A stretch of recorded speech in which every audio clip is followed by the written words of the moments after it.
ಶ್ರೀಗುರುಭ್ಯೋ ನಮಃ ಹರಿ ಓಂ. ಯೋऽन्तಃ ಪ್ರವಿಶ್ಯ ಮಮ ವಾಚಮಿಮಾಂ ಪ್ರಸುಪ್ತಾಂ ಸಂಜೀವಯತ್ಯಖಿಲಶಕ್ತಿಧರಸ್ವಧಾಮ್ನಾ ಅನ್ಯಾಂಶ್ಚ ಹಸ್ತಚರಣಶ್ರವಣತ್ವಗಾದೀನ್ ಪ್ರಾಣಾನ್ನಮೋ ಭಗವತೆ ಪುರುಷಾಯ ತುಭ್ಯಂ.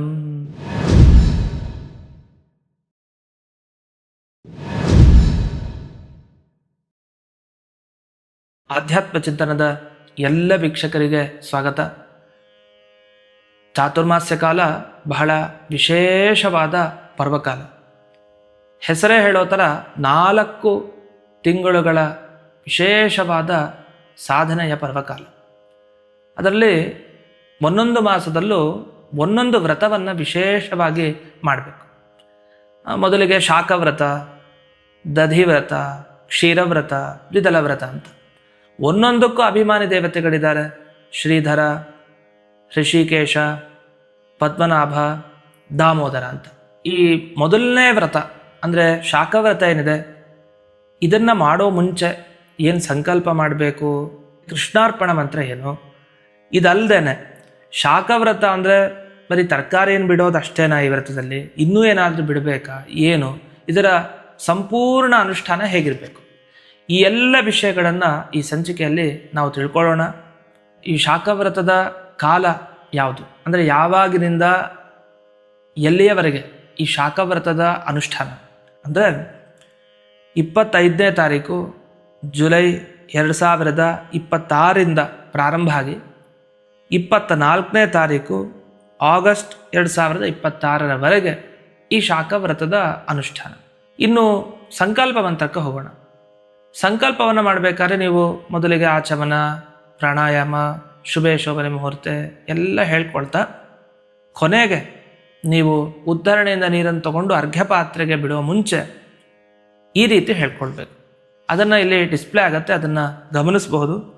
ವಾಸುದೇವ, ಸಂಕರ್ಷಣ, ಪ್ರದ್ಯುಮ್ನ, ಅನಿರುದ್ಧ, ಚತುರ್ಮೂರ್ತ್ಯಾದಿ ಅನಂತ ಅವತಾರಾತ್ಮಕ ವಾಮನ, ಶ್ರೀಧರ, ಋಷಿಕೇಶ, ಪದ್ಮನಾಭ, ದಾಮೋದರಾತ್ಮಕ ಶ್ರೀಲಕ್ಷ್ಮೀನಾರಾಯಣ ಪ್ರೇರಣೆಯ ಶ್ರೀಲಕ್ಷ್ಮೀನಾರಾಯಣ ಪ್ರೀತ್ಯರ್ಥಂ ಆಷಾಢ ಶುಕ್ಲ ಏಕಾದಶೀಂ ಆರಭ್ಯ ಶ್ರಾವಣ ಶುಕ್ಲ ಏಕಾದಶಿ ಪರ್ಯಂತಂ ಶಾಖವ್ರತಮಹಂಕರಿಷ್ಯೇ ಅಂತ ಉದ್ಧರಣೆಯಿಂದ ನೀರನ್ನು ತಗೊಂಡು ಅರ್ಘ್ಯ ಪಾತ್ರೆಗೆ ಬಿಡೋದು.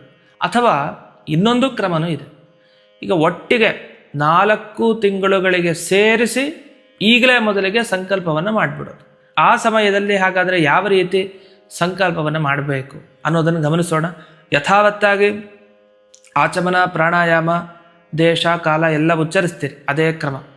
ಇದನ್ನೆಲ್ಲ ಮಾಡಿ ಆಮೇಲೆ ಶುರು ಮಾಡೋದು. ಹೇಗೆ? ವಾಸುದೇವ, ಸಂಕರ್ಷಣ, ಪ್ರದ್ಯುಮ್ನ, ಅನಿರುದ್ಧ, ಚತುರ್ಮೂರ್ತ್ಯಾದಿ ಅನಂತ ಅವತಾರಾತ್ಮಕ ವಾಮನ, ಶ್ರೀಧರ, ಋಷಿಕೇಶ, ಪದ್ಮನಾಭ, ದಾಮೋದರಾತ್ಮಕ ಶ್ರೀಲಕ್ಷ್ಮೀನಾರಾಯಣ ಪ್ರೇರಣೆಯ ಶ್ರೀಲಕ್ಷ್ಮೀನಾರಾಯಣ ಪ್ರೀತ್ಯರ್ಥಂ ಆಷಾಢ ಶುಕ್ಲ ಏಕಾದಶೀಂ ಆರಭ್ಯ ಶ್ರಾವಣ ಶುಕ್ಲ ಏಕಾದಶಿ ಪರ್ಯಂತಂ ಶಾಖವ್ರತಂ ಅಂತ ನಿಲ್ಲಿಸ್ಕೊಂಡು ಮುಂದೆ ತತಃ ಭಾದ್ರಪದ ಶುಕ್ಲ ಏಕಾದಶಿ ಪರ್ಯಂತಂ ದಧಿವ್ರತಂ ತತಃ ಆಶ್ವಯುಜ ಶುಕ್ಲ ಏಕಾದಶಿ ಪರ್ಯಂತಂ ಕ್ಷೀರವ್ರತಂ ತತಃ ಕಾರ್ತಿಕ ಶುಕ್ಲ ಏಕಾದಶಿ ಪರ್ಯಂತಂ ದ್ವಿದಳವ್ರತಮಹಂ ಕರಿಷ್ಯೇ ಅಂತ ಉದ್ಧರಣೆಯಿಂದ ನೀರನ್ನು ತಗೊಂಡು ಅರ್ಘ್ಯ ಪಾತ್ರೆಗೆ ಹಾಕಬೇಕು. ಇದು ಒಟ್ಟಿಗೆ ನೀವು ಸಂಕಲ್ಪವನ್ನು ಮಾಡುವಂಥ ಸಂದರ್ಭದಲ್ಲಿ. ಆದರೆ ಪ್ರತಿ ತಿಂಗಳಿಗೂ ಯಾವಾಗ ನೀವು ವ್ರತದ ಒಂದು ಸಂದರ್ಭ ಬರುತ್ತೆ, ಆಗ ಒಂದು ಶ್ಲೋಕವನ್ನು ಹೇಳ್ಕೊಳ್ಳೋದಿರುತ್ತೆ. ಅದು ಮಾತ್ರ ಒಟ್ಟಿಗೆ ಅಲ್ಲ, ಅದು ಆಯಾಯ ತಿಂಗಳು ಬಂದಾಗಲೇ ಆ ಶ್ಲೋಕಗಳನ್ನ ಹೇಳ್ಕೊಳ್ಳೋದು. ಈಗ ಸದ್ಯಕ್ಕೆ ಶಾಖವ್ರತಕ್ಕೆ ಬಂದಾಗ ಯಾವತ್ತು ನೀವು ಶಾಖವ್ರತದ ಸಂಕಲ್ಪವನ್ನು ಮಾಡ್ತೀರೋ ದೇವರ ಮುಂದೆ, ಆಗ ಈ ಶ್ಲೋಕವನ್ನು ಹೇಳ್ಕೊಳ್ಬೇಕು. ಯಾವ ಶ್ಲೋಕ?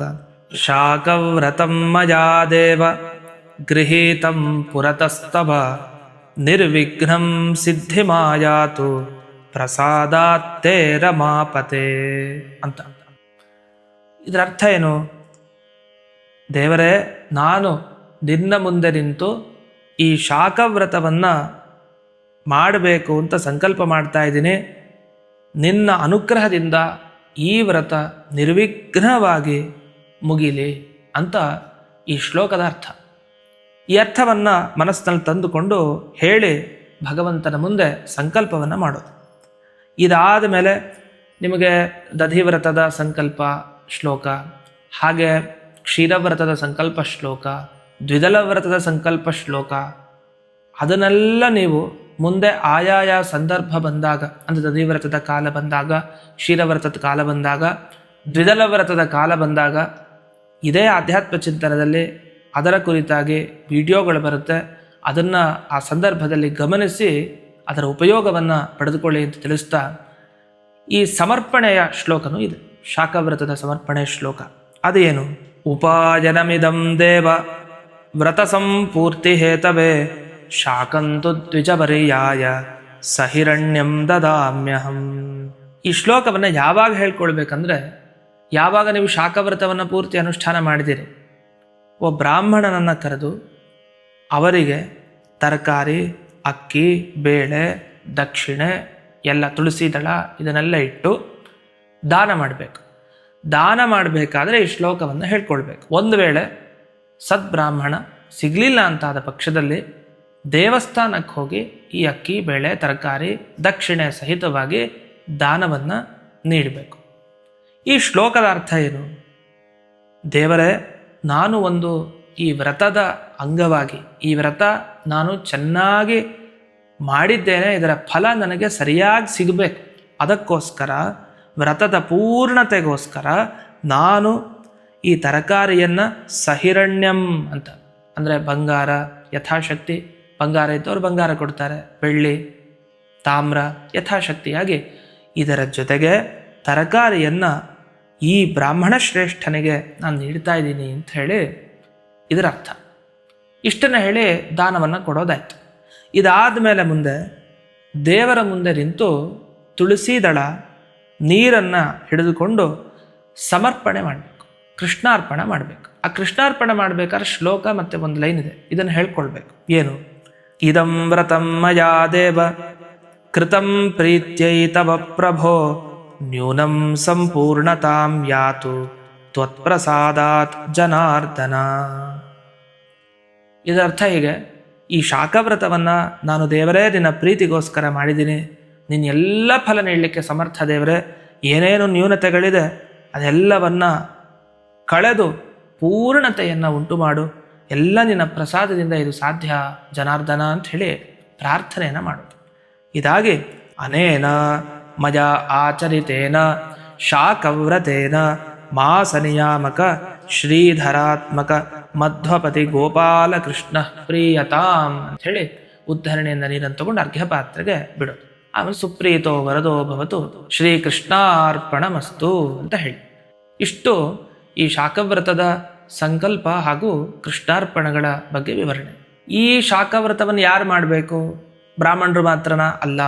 ಬ್ರಾಹ್ಮಣರು, ಕ್ಷತ್ರಿಯರು, ವೈಶ್ಯರು, ಶೂದ್ರರು, ಅಂದರೆ ಎಲ್ಲ ವರ್ಣದವರು, ಅದರಲ್ಲೂ ಎಲ್ಲ ಪುರುಷರು ಆಗಲಿ, ಸ್ತ್ರೀಯರಾಗಲಿ, ಮಕ್ಕಳಾಗಲಿ ಎಲ್ಲರೂ ಈ ವ್ರತವನ್ನು ಅನುಷ್ಠಾನ ಮಾಡಬೇಕು.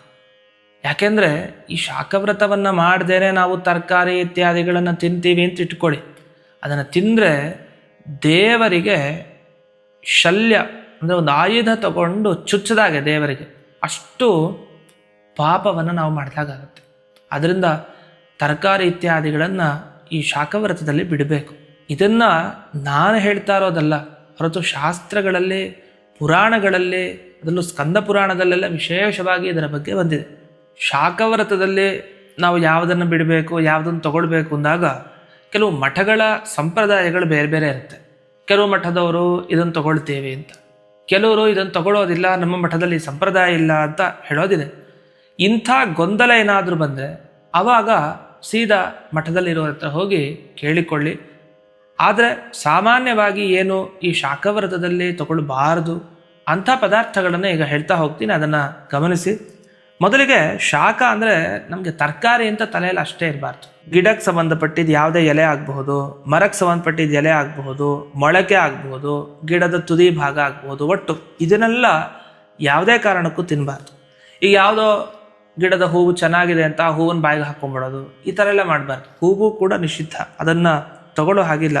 ದಂಟು, ತೊಗಟೆ, ಮತ್ತು ಚಿಗುರು, ಮತ್ತು ಉದ್ದು, ಎಲೆ, ಸೊಪ್ಪುಗಳು, ಕೀರೆ ಸೊಪ್ಪು, ಮೆಂತ್ಯ ಸೊಪ್ಪು, ದೊಡ್ಡ ಪತ್ರೆ, ದಂಟಿನ ಸೊಪ್ಪು, ಪಾಲಾಕ್ ಸೊಪ್ಪು, ಈ ಥರ ಇದು ಯಾವುದನ್ನು ತಗೊಳ್ಳೋ ಹಾಗಿಲ್ಲ.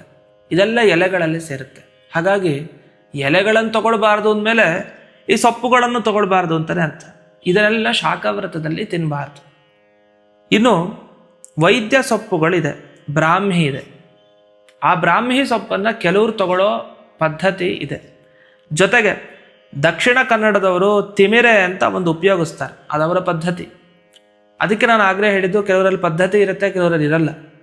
ಇನ್ನು ಸಾಮಾನ್ಯವಾಗಿ ಅತಸಿ ಮತ್ತು ಅಗಸೆ ಸೊಪ್ಪು ಇದನ್ನೆಲ್ಲ ಶಾಖವ್ರತದಲ್ಲಿ ಎಲ್ಲರೂ ಸ್ವೀಕರಿಸ್ಬೋದು, ಮಠಭೇದ ಅಂತಿಲ್ಲ. ಯಾಕೆ ಪ್ರಮಾಣ ಉಂಟು, ಅದನ್ನು ಸ್ವೀಕರಿಸಲಿಕ್ಕಿದೆ. ಇನ್ನು ತುಳಸಿ ಪತ್ರ ಅದನ್ನು ಅವಶ್ಯವಾಗಿ ಸ್ವೀಕರಿಸಬಹುದು. ಒಣಗಿದ ನೆಲ್ಲಿಕಾಯಿ, ಮಾವಿನ ಹಣ್ಣು, ಮಾವಿನ ಬಾಳಕ ಇದು ಶಾಖವ್ರತದಲ್ಲಿ ದೋಷವನ್ನು ತಂದುಕೊಡಲ್ಲ, ಇದನ್ನು ತಗೊಳ್ಬೋದು ಅಂತ. ಆದರೆ ಕೆಲವರು ಇದನ್ನು ತಗೊಳ್ಳೋದಿಲ್ಲ, ಕೆಲವ್ರ ಪ್ರಕಾರ. ಇನ್ನು ಹೂವು ಅಂತ ಬಂದಾಗ ಕುಂಬಳ ಪುಷ್ಪ ಅಂತಿದೆ, ಕೇಸರಿ ಪುಷ್ಪ ಇದೆ, ಇದನ್ನು ಉಪಯೋಗಿಸಬಾರ್ದು ಅಂತಿದೆ. ಆದರೆ ಭಗವಂತನ ಪೂಜೆಗೋಸ್ಕರ ಅದನ್ನು ಅರ್ಪಿಸೋದು ಇದೆ, ಭಗವಂತನಿಗೆ ಪೂಜೆಗೆ ಅಂತ ಅರ್ಪಿಸ್ಬೋದು. ಇನ್ನು ಹಣ್ಣುಗಳಿಗೆ ಬಂದಾಗ ಬಾಳೆಹಣ್ಣನ್ನು ತಗೊಳ್ಬಾರ್ದು, ಸೇಬು, ಕಿತ್ತಲೆ, ಹಲಸಿನ ಹಣ್ಣು, ಮತ್ತು ಬೀಜಪೂರ ಅಂತ ಕರೀತಾರೆ, ಅಂದರೆ ಚೇಪೆಕಾಯಿ, ಅಂದರೆ ಸೀಬೆ ಹಣ್ಣು, ಅದನ್ನು ಎಲ್ಲ ನಿಷಿದ್ಧ. ಅದರ ಅಪವಾದ ಅಂಥೇಳಿ ಮಾವಿನ ಹಣ್ಣನ್ನು ಸ್ವೀಕರಿಸ್ತಾರೆ. ಕೆಲವರು ಅದನ್ನೂ ಸ್ವೀಕರಿಸೋದಿಲ್ಲ, ಅದನ್ನು ಗಮನದಲ್ಲಿಟ್ಕೊಳ್ಬೇಕು. ಹೀಗೆ ಗೆಡ್ಡೆಗಳನ್ನು ಬಂದರೆ ಆಲೂಗೆಡ್ಡೆ ಅದು ನಿಷಿದ್ಧ, ಸುವರ್ಣಗೆಡ್ಡೆ, ಗೆಣಸು, ಹಸಿ ಶುಂಠಿ, ಸಾಮೆಗೆಡ್ಡೆ ಇದನ್ನು ಸ್ವೀಕರಿಸೋ ಹಾಗಿಲ್ಲ. ಈ ಥರ ಶಾಖವ್ರತದಲ್ಲಿ ನಿಷೇಧಗಳು ಇವೆ. ಇನ್ನು ಲವಂಗ, ಏಲಕ್ಕಿ, ಜಾಪತ್ರೆ, ಮತ್ತು ಕೊತ್ತಂಬರಿ, ಕರಿಬೇವು, ನಿಂಬೆಹಣ್ಣು, ಹೇರಳೆ ಇವುಗಳನ್ನು ಪಟ್ಟಿ ಮಾಡಿದ್ದಾರೆ. ಹಾಗಾದರೆ ಶಾಖವ್ರತದಲ್ಲಿ ಏನು ತಗೊಳ್ಬೋದು, ಏನು ನೀವು ತಗೊಳ್ಬಾರ್ದು ಅಂದರೆ ಏನು ತಿನ್ನಲಿಕ್ಕಿದೆ ಅಂತ ನಮ್ಗೆ ಅನ್ನಿಸ್ಬಿಡತ್ತೆ, ಕೊನೆಗೆ ಹೆದರಿಕೆ ಆಗಿಬಿಡುತ್ತೆ. ಆದರೆ ಹಾಗಲ್ಲ, ಇವುಗಳನ್ನೆಲ್ಲ ತಗೊಳ್ಲಿಕ್ಕಿದೆ. ಏನು? ಬೇಳೆಗಳು, ಮತ್ತು ತುಳಸಿ, ಅತಸಿ, ಬ್ರಾಹ್ಮಿ, ಮೆಣಸು, ಜೀರಿಗೆ, ಒಣಶುಂಠಿ, ಮಾವಿನ ಹಣ್ಣು, ಆದರೆ ಅದ್ರ ಬಗ್ಗೆ ಹಿಂದೆ ತಿಳಿಸಿದ್ದೀನಿ ಕೆಲವರಿಗೆ. ಇನ್ನು ಹಾಲು, ಮೊಸರು, ತುಪ್ಪ, ಜೇನು, ಇಂಗು, ಒಣನೆಲ್ಲಿಕಾಯಿ, ತಾಂಬೂಲ, ಇನ್ನು ಸಾಸಿವೆ ಅಂತ ಬಂತು. ರಾಯರ ಮಠದ ಸಂಪ್ರದಾಯದ ಪ್ರಕಾರ ತಗೊಳ್ತಾರೆ, ಕೆಲವರು ತಗೊಳ್ಳೋದಿಲ್ಲ. ಇದು ಜಯತೀರ್ಥರ ಆರಾಧನೆ ಏನಿದೆ ಅದರವರೆಗೆ ತೊಗರಿ ಬೇಳೆಯನ್ನು ಕೆಲವರು ಉಪಯೋಗಿಸೋದಿಲ್ಲ, ಆಮೇಲೆ ಉಪಯೋಗಿಸ್ತಾರೆ, ಇದೊಂದು ವಿಷಯ. ಇನ್ನು ಖರ್ಜೂರ ಮತ್ತು ತೆಂಗಿನಕಾಯಿ ಇದನ್ನೆಲ್ಲ ಕೆಲವರು ತಗೊಳ್ತಾರೆ. ಯಾಕೆಂದರೆ ಅವುಗಳನ್ನು ಶಾಖ ಅಂತ ಕರೆಯಲ್ಲ. ಶಾಖ ಅಂತ ಯಾವುದನ್ನು ಶಾಸ್ತ್ರದಲ್ಲಿ ಪ್ರಸಿದ್ಧಿ ಮಾಡಿದ್ದಾರೆ, ಇದು ಶಾಖ ಅಂತ, ಅಂಥದ್ದನ್ನು ತಗೊಳ್ಬಾರ್ದು. ನಾನು ತೆಂಗಿನಕಾಯಿ ತಗೊಳ್ಬಹುದು, ಖರ್ಜೂರವನ್ನು ತಗೊಳ್ಬಹುದು, ಈ ಥರ ಒಂದು ವಿಷಯ ಶಾಸ್ತ್ರದಲ್ಲಿ ಬಂದಿದೆ. ಜೊತೆಗೆ ಹಸಿ ಶುಂಠಿ, ಲವಣ ಇವೆಲ್ಲ ಶಾಖ ಅಂತಿದೆ, ಅದನ್ನು ಉಪಯೋಗಿಸಬಾರ್ದು ಅಂತಿದೆ. ಕೆಲವರು ಇಲ್ಲ, ಇದು ಹಸಿ ಶುಂಠಿ ತಗೊಳ್ಳೋದು, ಒಣಶುಂಠಿಯನ್ನು ತಗೊಳ್ಬಹುದು ಅಂತ ಅದನ್ನು ತಗೊಳ್ತಾರೆ, ಮೆಣಸನ್ನು ಉಪಯೋಗಿಸ್ತಾರೆ. ಅಂದರೆ ಶಾಖವ್ರತದಲ್ಲಿ ಇದನ್ನೆಲ್ಲ ತಗೊಳ್ಬಹುದು. ಲವಣ, ಉಪ್ಪು ಅದನ್ನೂ ಬಿಡೋರಿದ್ದಾರೆ, ಅದನ್ನು ಬಿಟ್ಟರೆ ನಮಗೆ ಊಟ ಮತ್ತು ಕಥೆ ಏನು ಅಂತ.